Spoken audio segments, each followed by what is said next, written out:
Eu sou Marcos Novaes e nós estamos começando o programa Provocações Teológicas. O entrevistado de hoje é pastor da Igreja Presbiteriana, ele é graduado em Teologia, ele é pós-graduado em Neurociência pela Universidade Presbiteriana Mackenzie. E o tema hoje é um tema extremamente relevante: suicídio. Por que precisamos falar sobre? Estamos falando do reverendo Liniércio Cupertino. Reverendo, muito obrigado por aceitar o nosso convite, por falar para nós sobre esse tema tão relevante. Gostaríamos então que o senhor fizesse as primeiras considerações. Muito bem.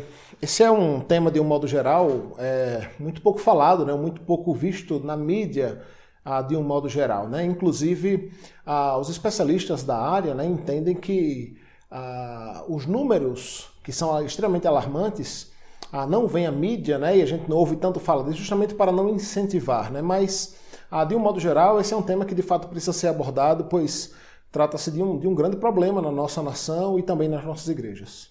Muito obrigado, pastor. É uma alegria recebê-lo. O Liniércio foi meu colega, nós fomos contemporâneos no Seminário Presbiteriano Reverendo José Manuel da Conceição. Eu estou muito feliz por revê-lo e poder aprender sobre esse tema. Pastor, nós vamos então à nossa primeira pergunta, e a pergunta é esta: qual a relevância desse assunto? Por que nós precisamos falar sobre? Muito bem, pastor Marcos, a gente precisa falar sobre esse assunto porque isso é um problema gravíssimo no nosso país. Aliás, a nível mundial, o suicídio é um grande problema, né? Eu queria só apresentar alguns números aqui para que você e os nossos telespectadores possam ter uma noção disso, né? No mundo, a cada 40 segundos, uma pessoa comete suicídio. A cada 3 segundos, uma pessoa tenta o suicídio. Os números das tentativas de suicídio são muito maiores do que os suicídios em si. O Brasil, por exemplo, reverendo Marcos, é o 8º país no mundo em números absolutos de suicídio. Então, veja, os números apontam para a seriedade do problema de fato, né? A cada 100 habitantes, pra vocês terem uma noção, 17 pessoas já pensaram em tirar a própria vida, 5 planejaram, 3 tentaram e pelo menos uma chegou a esse êxito. Ou seja, no Brasil, a cada 100 habitantes, uma pessoa tira a própria vida. Sendo isso a maioria em homens, né? Para vocês terem uma noção, e todos esses dados que eu estou dizendo aqui são da OMS e também dos nossos órgãos de saúde pública aqui do Brasil, né?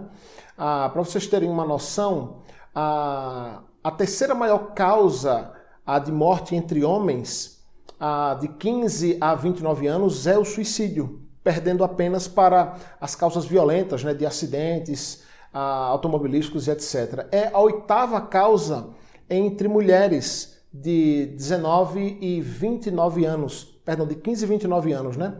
Então, os números são absurdos de número de suicídio no nosso país. Para vocês terem uma noção, no Brasil, cerca de 62 mil pessoas tiram a própria vida cada ano. Então veja, e aí talvez quem esteja nos ouvindo fica se perguntar, mas como é que a gente não sabe disso? Né? Como é que a gente não ouve isso? O que dizem, e eu discordo relativamente disso, é que esses números não são divulgados porque alguns especialistas entendem que isso de algum modo acaba incentivando ou encorajando aqueles que estão pensando em tirar a própria vida. O problema é que quando nós não vemos esses números, nós acabamos não tendo uma noção real do quanto isso de fato é um problema no nosso país. E as igrejas não estão fora disso, né? Então, por isso, esse é um tema extremamente relevante e importante de ser falado. Reverendo, ainda dentro desta primeira pergunta, mas sempre houve suicídio, ou as igrejas, as pessoas não tinham acesso a esses números, né? O que parece que as pessoas cometiam suicídio, mas nem sempre havia uma divulgação tão grande como esses números que são surpreendentes que o senhor acabou de citar agora, né? É verdade. Esses números, eles são projetados, né, e organizados aí, de um modo geral, pelo pessoal da área da psiquiatria, da psicologia, da neurociência, para justamente criar um mapa, né? Inclusive, nós temos hoje, Pastor Marcos, você tem uma noção, as regiões do país onde há um maior número de suicídio. E vejam só que interessante, né? Porque talvez, pensando rapidamente, nós sejamos levados a acreditar que o pobre suicida-se muito mais que o rico. Sim. E é exatamente o contrário. A taxa de suicídio no Nordeste é a menor do Brasil. Muito interessante. Sendo Sul e Sudeste a região onde as pessoas mais tiram a própria vida. Então, olhar para os números é olhar para a realidade dessa doença, né? Desse problema de saúde pública no nosso país. Muito bom. Reverendo, quais são as causas mais comuns que levam uma pessoa a cometer suicídio, na sua opinião? Tá. Vejam, as causas são bem variadas, de um modo geral. E cada caso deve ser observado, né, e analisado com muita cautela e com muita prudência. É claro que, de um modo geral, nós temos aí as causas neurológicas mesmo, por conta de dificuldades ou de deficiências mentais, né, e cerebrais, que fazem com que, de fato, o indivíduo chegue ao ponto de pensar em tirar a própria vida, né? São as chamadas causas biológicas, né? Mas as causas emocionais, de fato, estão no topo do ranking dos motivos pelos quais as pessoas tiram a própria vida. Os números que eu apresentei aqui mostram que, tristemente, né, jovens, tanto do sexo masculino quanto feminino, estão ali no topo da lista daqueles que tiram a própria vida. E os motivos são variados, mas estão muito relacionados a decepções de um modo geral, por não ser aceito, por questões financeiras. Entre homens, por exemplo, as causas financeiras são os primeiros motivos, né, as primeiras razões pelos quais as pessoas tiram a própria vida. De um modo geral, dá para dizer, Pastor Marcos, que as pessoas chegam a um ponto onde elas não conseguem lidar com a pressão dos problemas que estão enfrentando e entendem, de algum modo, que tirar a própria vida é a solução para resolver o problema, para se livrar deste peso, né? E é interessante até dizer, Pastor Marcos, nesse sentido, que nem todo aquele que tira a própria vida, que comete suicídio, ele necessariamente queria morrer. Aí talvez vocês perguntem, mas como assim, né? Como é que ele não queria morrer se ele tirou a própria vida? Sim. É porque tirar a própria vida, na cabeça de muitos, é secundário quando o primeiro objetivo é livrar-se do problema. É que na cabeça dele não há como livrar-se do problema em vida. Então ele tira a própria vida para, de fato, tirar do seu coração e das suas costas o peso gerado pela angústia, pela dor, pelo problema social, emocional, financeiro que está por trás daquilo ali. Muito bom. Bom, pastor, nós faremos agora uma pergunta mais polêmica e com certeza essa é uma pergunta que muitos crentes fazem e talvez seja uma dúvida sua. Essa é a hora de solucionar aqui esse problema. Pastor, todo suicídio é pecado? Muito bem. Quando a gente olha para a Escritura, de um modo geral, nós temos pelo menos um caso clássico, né, de alguém que tirou a própria vida, né, e que comete suicídio, porque eu sei que parece óbvio, né, mas o suicídio é o ato de tirar a própria vida, dar cabo da própria vida, né? E muitos se perguntam e questionam acerca de Sansão, por exemplo, né? Sim. Sansão foi um homem que, depois de agir de modo infiel para com Deus, né, pede a Deus então que as suas forças sejam renovadas. E Deus age com graça e misericórdia para com Sansão, renovando suas forças. E ele se vê numa situação onde ele tinha a oportunidade de destruir os inimigos, derrubando ali o local onde eles estavam, em meio às colunas a qual ele estava amarrado. Então ele tinha noção de que, fazendo aquilo, ele iria se matar, ele iria tirar a própria vida. Nessa passagem ali nós temos um suicídio? Temos um suicídio. Temos um suicídio. Agora, é o que nós chamamos de um suicídio justificável, né? Biblicamente falando. Por quê? Porque não era a intenção de Sansão tirar a própria vida. Sansão não estava desistindo da sua vida. Mas morrer, naquele caso para Sansão, era algo secundário ou uma consequência da destruição de seus inimigos. Então veja, dá pra gente comparar até, Marcos, alguns pensam da seguinte forma: alguém que está em um prédio em incendiado, e ele está lá no terceiro andar. E ele sabe que se ele pular dali do terceiro ou quarto andar, ele pode ter uma chance de viver. Mas ele também pode morrer. Sim. Mas ele decide fazer aquilo e ele morre. Ele cometeu suicídio? Num certo sentido, sim. Ele tirou a própria vida, ele decidiu fazer aquilo. Mas ele não tinha intenção, a intenção primária não era essa, né? É um chamado suicídio justificável, que a gente se arriscaria a dizer, né, que não trata-se de um pecado. O que seria um suicídio pecaminoso? É, de fato, um indivíduo que, desistindo da vida ou lançando mão de tirar cabo da própria vida para livrar-se dos problemas, decide tomar essa decisão pecaminosa, que com certeza trata-se de um pecado, né? Biblicamente falando, ele quebra o mandamento de Deus quanto à preservação da vida, tirando a própria vida, né, intencionalmente, com motivos secundários, né? Porque as pessoas, reverendo, se apegam exatamente a esses textos, né? Tirar a própria vida é pecado. Então existe o suicídio justificado, então. Eu diria que o suicídio justificável, né, o que não necessariamente está atrelado a um pecado, é esse, aonde, por questões adversas e bem atípicas, né, como foi o caso de Sansão, por exemplo, ou desse exemplo que eu dei, alguém o faz, mas sem ter a intenção, né? Se ele tivesse a opção de sobreviver, ele o faria, né? Sim. A ideia é essa. Muito bom a gente ouvir isso, né? Com certeza esclareceu bastante as nossas dúvidas sobre este assunto. Pastor, a nossa quarta pergunta, eu acho que é uma das mais polêmicas dessa entrevista. Uma pessoa que comete suicídio necessariamente é uma pessoa sem Deus? Um crente fiel pode ou não cometer suicídio? Muito bem.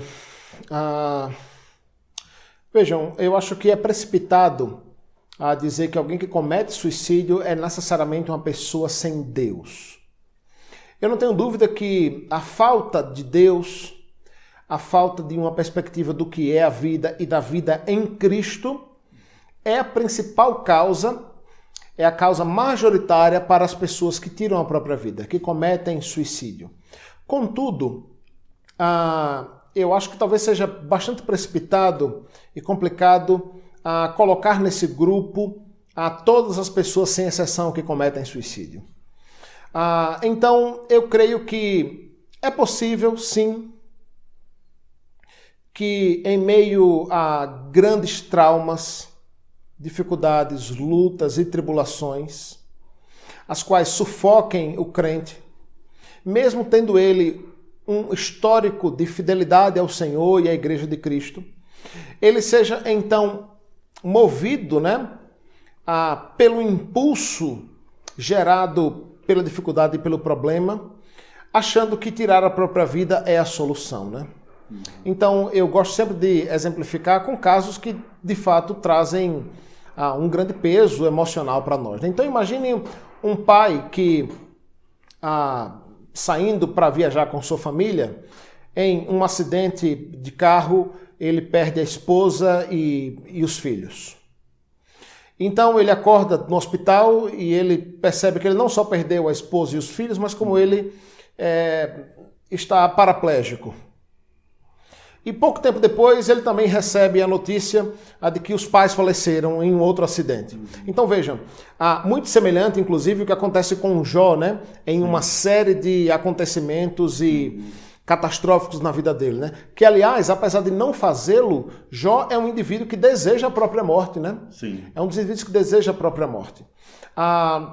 Então, eu creio que, sim, mesmo um crente fiel e verdadeiro, ele está sujeito a ser levado pelo desejo do suicídio e, em alguns casos, até cometê-lo. Eu sei o quanto isso pode parecer polêmico e complicado, né? O que gera uma outra pergunta que nós já iremos fazê-la aqui, né?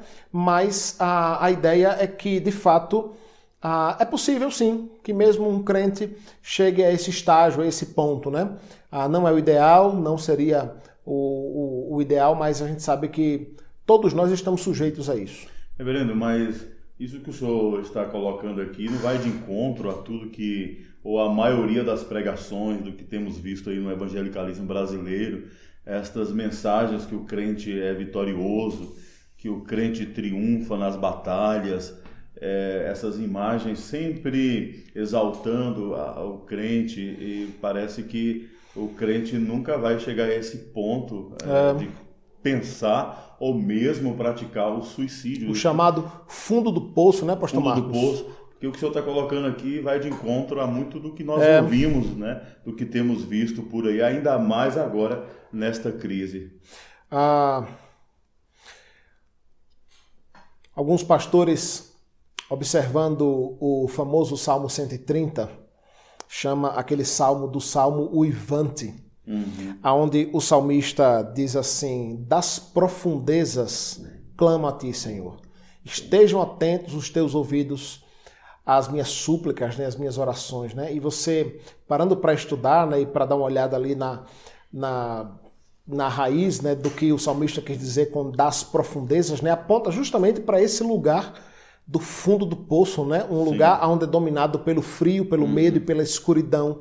Então, sim, mesmo ao crente é possível chegar a este nível de angústia, de sofrimento e de tribulação ao ponto de desejar a própria morte, e alguns ultrapassam essa linha do desejo cometendo o pecado de tirar a própria vida, infelizmente. Sim. Muito obrigado, reverendo, por esclarecer mais essa dúvida nossa. Está sendo muito bom ouvi-lo aqui e aprender mais.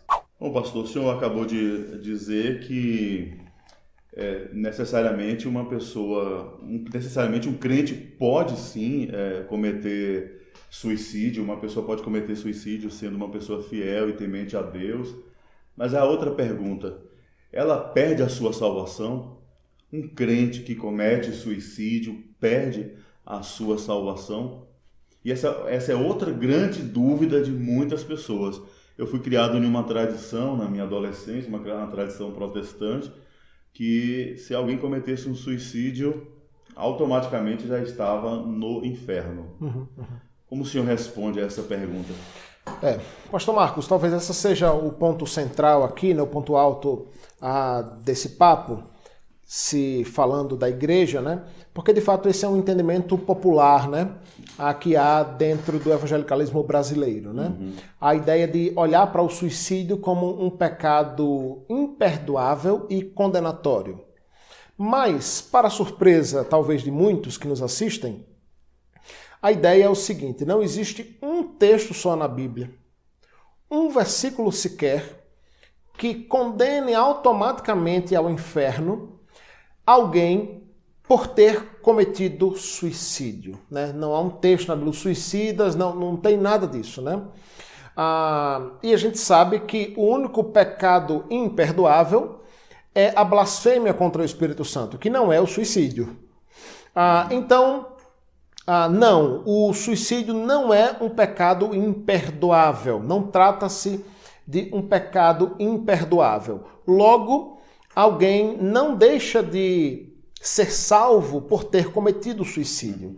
Então, respondendo diretamente falando, é possível que quando um crente comete suicídio, ele perde a sua salvação? Não, ele não perde a sua salvação. Não é um único pecado, aliás, não é pecado algum, né, específico, que vai colocar o indivíduo no céu ou no inferno, né, mas a graça de Deus. Nós entendemos que nós somos salvos pela graça de Cristo, né, e essa graça não é retirada da vida daqueles que, por um erro e por um pecado, o último de suas vidas, né, decidem tirar a própria vida, dar cabo da sua própria vida. Pastor, dentro disso que o senhor está colocando, algumas pessoas que defendem, alguns até teólogos, pastores de outras tradições evangélicas, que defendem que sim, que o indivíduo que é crente, que comete o suicídio, vai para o inferno, e eles usam exatamente o texto do Decálogo: não matarás. Como nós respondemos a essa colocação? De fato, ele está quebrando esse mandamento. A ideia é que nenhum de nós será salvo por cumprir os mandamentos. Em primeiro lugar, porque nenhum de nós conseguimos cumprir todos eles.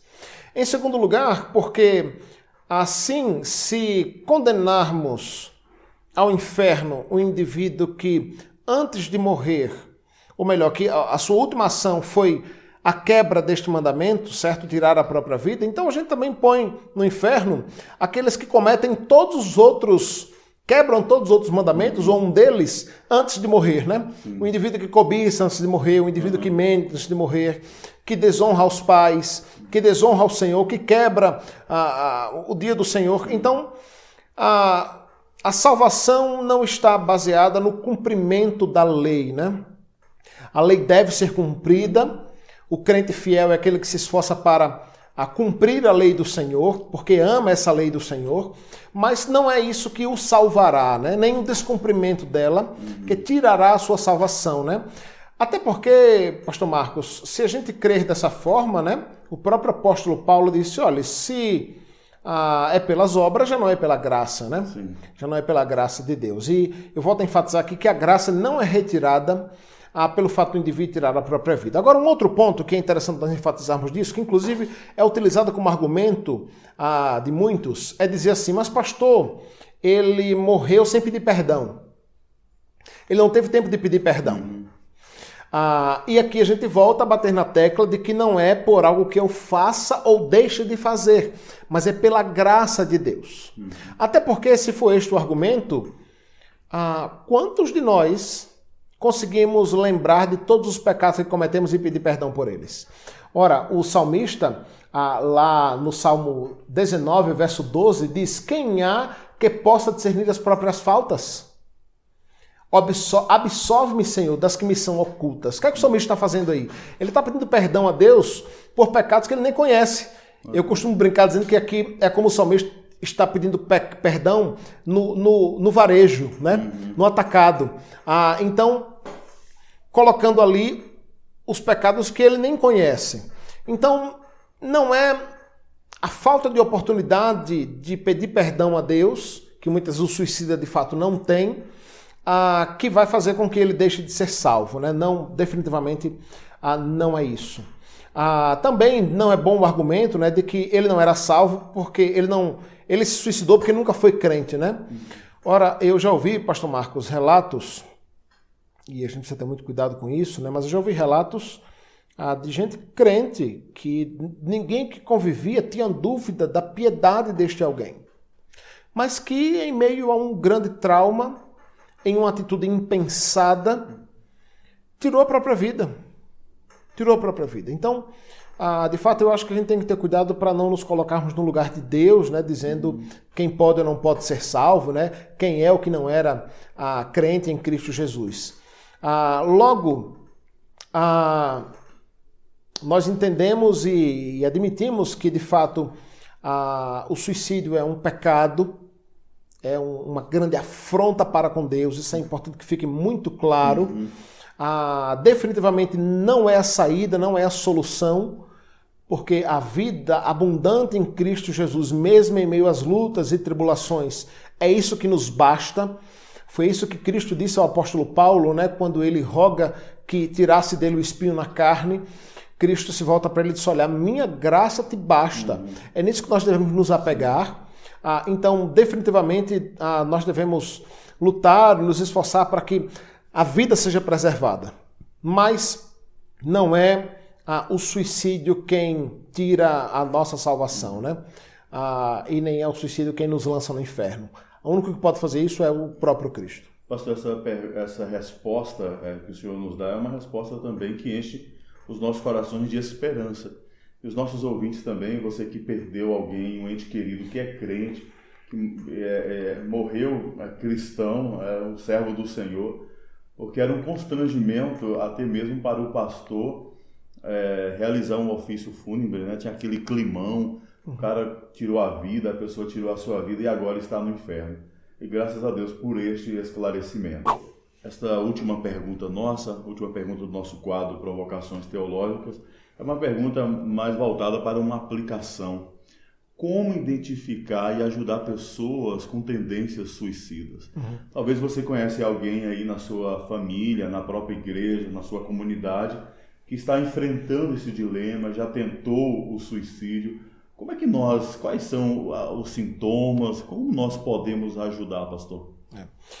Pastor Marcos, é triste porque os sintomas ou as características que pairam a mente de alguém com desejos suicidas nem sempre são tão claras e visíveis.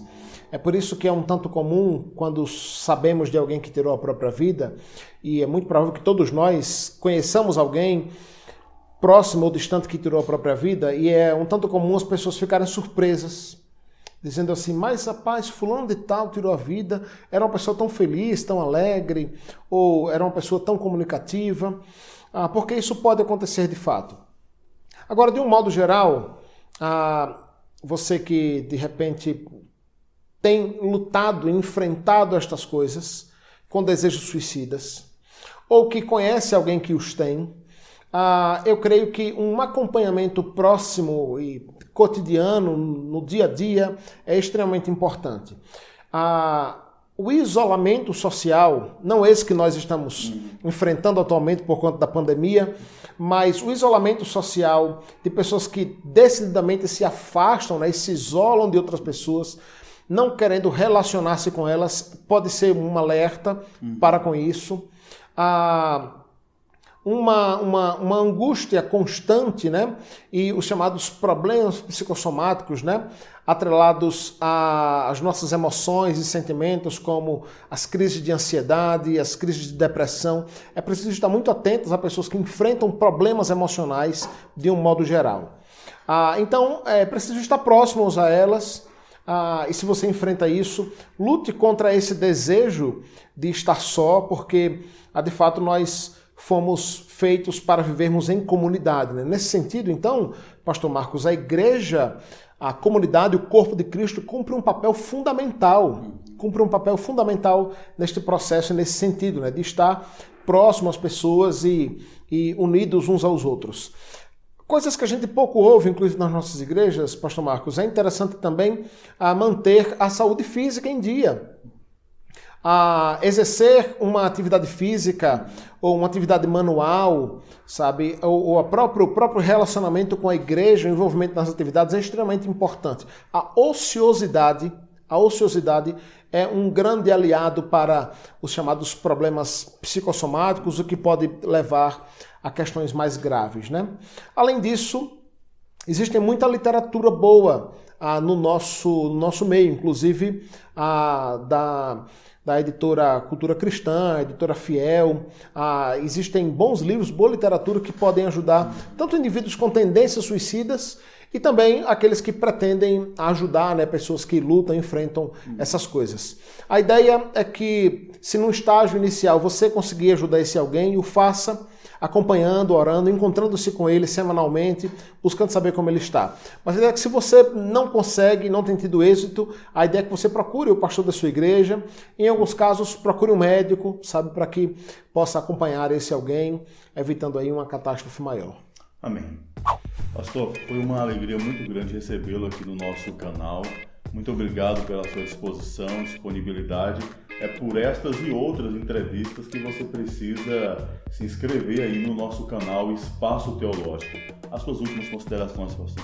Muito bem, pastor Marcos, eu queria agradecer muito o convite de estar aqui nesse canal tão abençoado. Que Deus continue derramando graça sobre você, sobre a sua vida. E espero que tenhamos outras oportunidades. Com certeza teremos. A vocês que nos acompanham e que nos acompanharam aqui, eu queria dar uma última palavra. Nós temos no Brasil o chamado Setembro Amarelo, pastor Marcos, que é, na verdade, um mês de campanha voltada para a vida, né? Em defesa da vida e na luta aí contra o suicídio. Nós temos, inclusive, órgãos ligados ao nosso país, né? Que cuidam e tratam disso, né? Por exemplo, o CVV, que é o Centro de Valorização à Vida, que prestam ajuda, né, a essas pessoas. Você pode encontrar isso aí facilmente. E nós também nos colocamos à disposição na medida do possível. Nós temos trabalhado nessa área de aconselhamento bíblico. Então, se você tiver interesse, eu me coloco aqui à disposição. Se você permitir, vou deixar aqui o meu Instagram. O meu Instagram é Lenierson Cupertino. Só terá eu lá com esse nome, certamente. Lenierson Cupertino. Então, me siga lá. no Instagram e eu me coloco à disposição daqueles que necessitarem de ajuda, a igreja de um modo geral, e que Deus nos dê graça para vivermos a vida abundante em Cristo Jesus. Se você gostou dessa entrevista, se inscreva no nosso canal, compartilhe para que muitas pessoas tenham acesso a esse conteúdo tão precioso desta entrevista. Um abraço e até mais.